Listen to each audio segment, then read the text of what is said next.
Yo mga idol, kamusta? Sports Talk PH nga pala. Ang laban ni Marshall, pag-usapan natin yan mga idol. Ngunit bago ang lahat ay huwag kakalimutang mag-subscribe at i-click ang notification bell button for more sports talk. So kanina nga lamang po ay naganap na ang official and final weigh-in para sa inaabangang bakbakan ng ating pambato na si Olympic bronze medalist Yumir Marshall at ng pambato ng Thailand na si Donjak Sinam.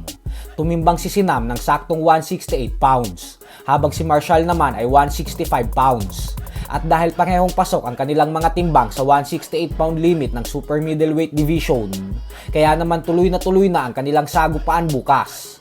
Huwag po natin palampasin ang laban na ito, lalo na pagkakataon ito ng mga Pinoy boxing fans na makitang lumaban ng live si Marshall, dahil gaganapin po ito sa Ninoy Aquino Stadium.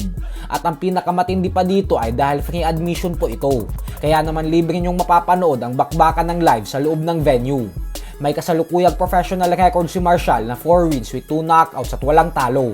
Mahigit isang taon na din ang nakakalipas magmula ng huling beses lumaban si Marshall, kung saan tinalo niya ang pambato ng Argentina na si Ricardo Ruben Villaba via second round technical knockout. Habang si Donjak Sinam naman ay may record na 23 wins with 90 knockouts and 13 losses. Nanggagaling din ito sa dalawang magkakasunod na panalo via knockout. Ito po ang magsisilbing homecoming fight ni Marshall. Pagkatapos ng laban niya na ito ay balik ensayo na ulit siya para sa paghahanda niya sa nalalapit na 2024 Paris Olympics.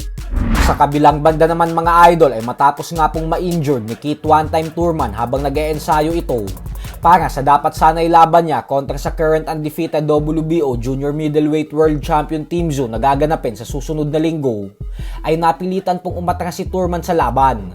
Kaya naman dahil dyan ay pinalitan na ito ng higanteng top contender na si Sebastian Fundora.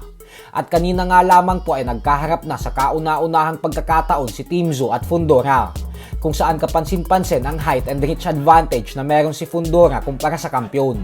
Madaming fans naman ang nagsasabi na mas magandang laban pa daw ito dahil mas mabigat na hamon umano si Fundora para kay Tim Tszyu kumpara kay Thurman, na pangalan na lang daw ang meron dito dahil matagal na umano itong nalaos. Magmula pa umano nang matalo ito ng ating pambansang kamao Manny Pacquiao mahigit 5 taon na ang nakakalipas.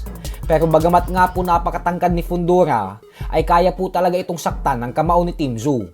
Tandaan po natin na natikman pa lang ni Fundora ang kanyang kauna-unahang talo sa kanyang buong professional boxing career sa huling laban niya, kung saan tinalo siya via knockout ni Brian Mendoza.